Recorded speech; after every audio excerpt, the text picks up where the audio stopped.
पूरे करने की कोशिश करेंगे। ये हमेशा आपकी ही सरकार रहेगी और ये विजय हमेशा आपका ही विजय रहेगा। आप पूरे हक के साथ अपनी सरकार के पास आ सकते हैं। जब से इस बुरी ताकत की सरकार खत्म हुई है, तब से ये न जाने क्या क्या कर रहे हैं, क्या क्या बोल रहे हैं। कभी सोफा कहते हैं तो कभी वॉशिंग मशीन कहते हैं। इस राजनीति का व्यापार करने वाली वेंडिंग मशीन तो वो खुद हैं। कौन? ये डीएमके वाले। और ये हमें देखकर वॉशिंग मशीन कह रहे हैं। चुनाव में वोट के लिए पैसे देने के उस चलन को, उस संस्कृति को हमने खत्म कर दिया है। चुनाव में हमने जिस तरह काम किया है, हमें इस तरह के मोल भाव की क्या जरूरत है। जब जनता मेरे साथ है तो हमें इस तरह के सौदेबाजी की क्या जरूरत। इस भ्रष्ट डीएमके सरकार ने पूरे राज्य को लूटकर जो तबाही मचाई है, उसी की वजह से आपके करूर के कंपनी मालिक न जाने कहां छिपे हुए हैं और बस भागे जा रहे हैं। देखो वो आ रहा है शिकारी, वो बस भागे ही जा रहे हैं। एक और सज्जन विदेश में जाकर छिपे हुए हैं। विदेश का नाम सुनते ही आप स्टालिन सर मत समझ लेना, वो नहीं है। स्टालिन सर के लिए तो मेरे दिल में हमेशा एक खास जगह है।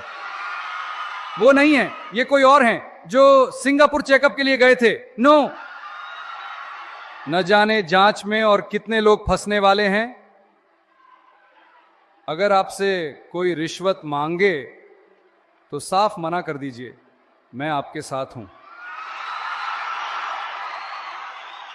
अगर कोई ज्यादा दबाव बनाए तो कहिए कि ये हमारे बेटे हैं, हमारे भाई हैं, हमारे विजय हैं, ये हमारे विजय की सरकार है।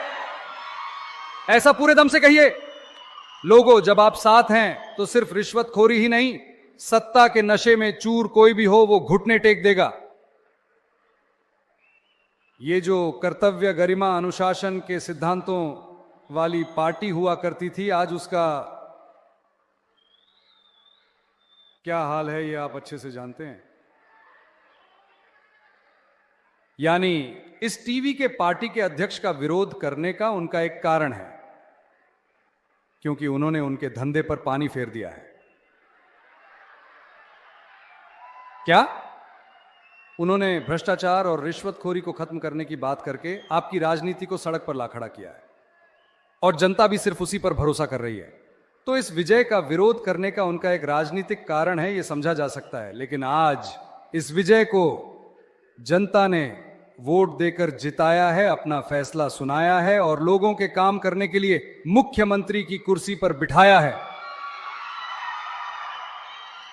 लेकिन आप लोग ऐसे बर्ताव कर रहे हैं जैसे अभी भी आप ही सत्ता में हो। विजय को करूर नहीं जाना चाहिए, विजय को यहां नहीं जाना चाहिए, वो नहीं करना चाहिए, ये नहीं करना चाहिए। मुझे समझ नहीं आ रहा।